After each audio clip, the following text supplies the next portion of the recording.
প্রিয় খামারি ভাই এবং বোনেরা, আসসালামু আলাইকুম। স্বাগত আমাদের ইউটিউব চ্যানেলের পক্ষ থেকে। প্রিয় খামারি ভাই এবং বোনেরা, আজ মঙ্গলবার, তো আজকে ধারাবাহিক যে ভিডিও দেওয়ার কথা ছিল সেই ভিডিও নিয়ে হাজির হয়েছি আবারও আপনাদের সামনে। তো আজকের বিষয়টা হচ্ছে ব্রাউন কক মুরগি পালন। তো ব্রাউন কক মুরগি পালন সম্পর্কে বিস্তারিত তথ্য আজকে জানাবো। এই মুরগি পালন করলে কেমন লাভবান হওয়া যায় এবং কেমন খরচ হতে পারে, সব বিষয় আশায় সম্পূর্ণ তথ্য আজকের ভিডিওতে তুলে ধরব। তো ভিডিওটি অনেকের জন্য খুবই ইম্পর্ট্যান্ট হতে পারে, এই জন্য সম্পূর্ণ ভিডিও জুড়ে সাথে থাকার অনুরোধ রইল। তো দর্শক, চলুন শুরু করা যাক আজকের ভিডিও।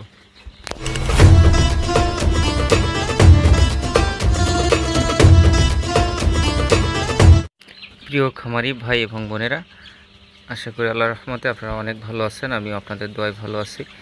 তো আজকে যে ভিডিও টপিক ব্রাউন কক মুরগি পালন।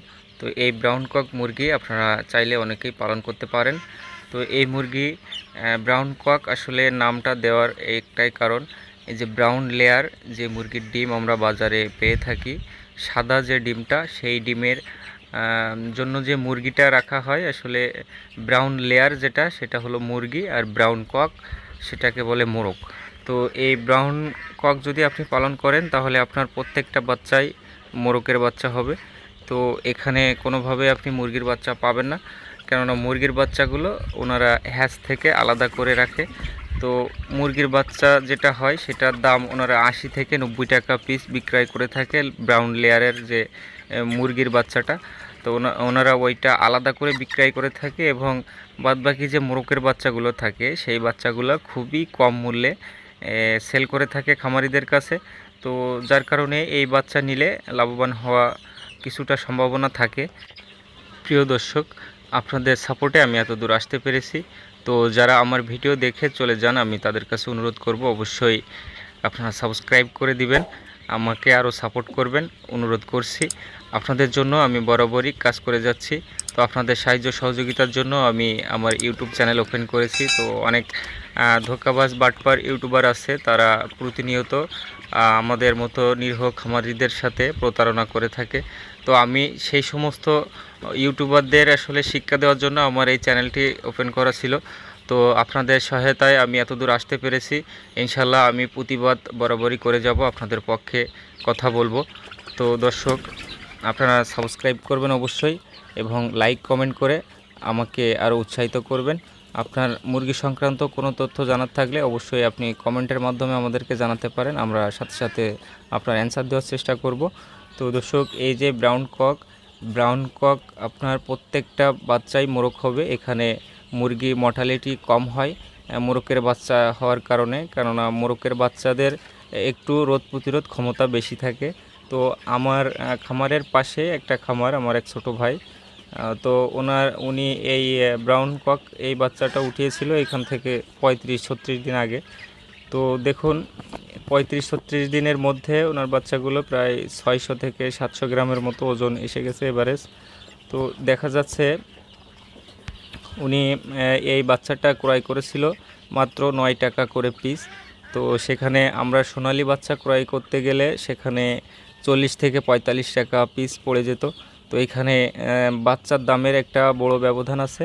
তো এই মুরগিটা বিক্রয়ের সময় সোনালির চেয়ে 10 থেকে 20 টাকা হয়তো কম বিক্রি করা লাগতে পারে, কিন্তু যদি কেজিতে 10 টাকা কম হয় ব্রাউন কক, তারপরেও আমার মনে হয় সোনালির চেয়ে এটা লাভজনক, কেননা এই বাচ্চাগুলোর দাম খুবই কম হয়ে থাকে। কেননা যে মুরগির বাচ্চাগুলো থাকে ব্রাউন লেয়ার, সে ব্রাউন লেয়ারের বাচ্চাটা হয়ে থাকে 80 থেকে 85 টাকা বাচ্চার মূল্য, এবং ব্রাউন কক যেটা মোরগের বাচ্চা ওনারা হ্যাচ থেকে আলাদা করে রাখে। তো ওই মোরগের বাচ্চাটা রিজেক্ট হয়ে যায়, এই জন্য ওনারা খুবই কম মূল্যে খামারিদের কাছে দিয়ে থাকে। তো এর মাংসটা আসলে সোনালির মতোই সুস্বাদু, অনেকাংশে বলা যায় সোনালির চেয়ে আরও বেশি সুস্বাদু। তো আপনারা চাইলে এই মুরগি পালন করতে পারেন, তবে আমি কখনো এই ব্রাউন কক পালন করিনি বা ট্রাই করিনি, আমি ব্রাউন লেয়ার পালন করেছিলাম। তো আসলে এই মুরগি আমার যে ছোট ভাই যে পালন করে থাকে, তো উনি বলল যে ওনার 500 পিস মুরগি আছে। তো 500 পিস মুরগিতে উনি 20 ব্যাগ খাবার ব্যবহার করে।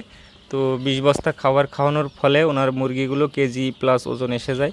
তো সেক্ষেত্রে দেখা যায় উনি বরাবরই এই বাচ্চাটা উঠায়। তো উনি আমাকে বলল যে এই বাচ্চা উঠিয়ে ওনার নাকি উনি কখনোই লসের সম্মুখীন হয়নি, কেননা এই মুরগিতে বড় ধরনের কোনো রোগব্যাধি হয় না, মেডিসিন লাগেই না বললে চলে। তো আপনারা ট্রাই করে দেখতে পারেন। আমি আসলে ট্রাই করিনি, এই জন্য আপনাদের শিওর বলতে পারছি না যে মুরগিটা আসলে কী বৃত্তান্ত। তবে ওনার কাছ থেকে যতটুকু আমি জানতে পেরেছি তাতেই আপনাদের বলছি যে এই মুরগিতে নাকি কোনো বড় ধরনের রোগব্যাধি হয় না। তো রোগব্যাধি দেওয়ার মালিক তো আল্লাহ। তারপরে আপনারা ট্রাই করে দেখতে পারেন, যেহেতু বাচ্চার দাম কম, অনেকাংশেই সোনালির চেয়ে মিনিমাম 40 টাকা কম থাকে এই বাচ্চা। তো আপনারা একবার হলেও ট্রাই করে দেখতে পারেন ব্রাউন কক নিয়ে। তো আমি বলছি বলে না, আপনাদের সিদ্ধান্ত আপনারাই নেবেন। তো ব্রাউন কক আসলে সবগুলোই মোরগ হবে। তো এখানে ওজন, যে এভারেজ ওজন প্রায় প্রত্যেকটা মোরগেই ওজন সমান মানে থাকে। তো যদি মুরগি আর মোরগ একসাথে পাইল করা থাকে, ধরেন আমরা যে সোনালী মুরগি উঠাই, এখানে মোরগ থাকে, মুরগি থাকে, এভারেজ ওজন মুরগির জন্য কিছুটা কম হয়ে থাকে। তো এখানে মোরগ শুধুমাত্র মোরগ, মুরগি থাকে না, যার জন্য ওজনটা আসলে ঠিকঠাকই আসে। তো আপনারা চাইলে এই ব্রাউন কক মুরগি পালন করতে পারেন। তো ওনার যে 1 লাখ টাকা খরচ হলে 500 মুরগিতে ওনার 1 লাখ টাকা খরচ হয়। তো উনি প্রতি ব্যাজে 1,20,000 1,10,000 এরকম বিক্রি করে থাকে। তো উনি যেটা আমাকে বললো যে আমি আজ পর্যন্ত ব্রাউন কক যতবার উঠাইছি আমি কোনোবার লসের সম্মুখীন হইনি। তো বাকিটা আপনারা ট্রাই করে দেখতে পারেন খামারে, একবার হলেও উঠিয়ে দেখতে পারেন। প্রিয় দর্শক, আমরা যে এলাকাতে বসবাস করি সেই এলাকাটা আপনাদের একটু দেখাচ্ছি। দেখুন আমাদের জামে মসজিদ। তো এই সুন্দর শস্য শ্যামল সবুজে ঘেরা আমাদের এই গ্রাম। তো এখানে বন্যার কোনোভাবেই প্রভাব পড়েনি আমাদের এই সাতক্ষীরা শ্যামনগর জেলাতে। তো দেখুন আমরা কোন এলাকাতে থাকি, আপনারা হয়তো বিরক্ত হবেন, তারপরেও দেখাচ্ছি আপনাদের, আশা করি আপনারা সাথে থাকবেন। তো দেখুন আমাদের এলাকায় কি অবস্থা। তো দর্শক, যারা সাবস্ক্রাইব করেননি অবশ্যই সাবস্ক্রাইব করে আমাদেরকে হেল্প করবেন, এবং আপনার প্রয়োজনীয় মতামত অবশ্যই কমেন্টে জানাবেন। আপনার যদি মুরগি সংক্রান্ত কোনো তথ্য জানার থাকে অবশ্যই আপনারা কমেন্টে আমাদেরকে জানাতে পারেন, ইনশাল্লাহ আমরা আপনাদের অ্যান্সার দিয়ে দেব। তো শেষ করছি আজকের ভিডিও। সবাই ভালো থাকবেন, সুস্থ থাকবেন। ধন্যবাদ সবাইকে। আল্লাহ হাফেজ। চলুন আমাদের এলাকাটা আপনাদের ঘুরে ঘুরে দেখাই।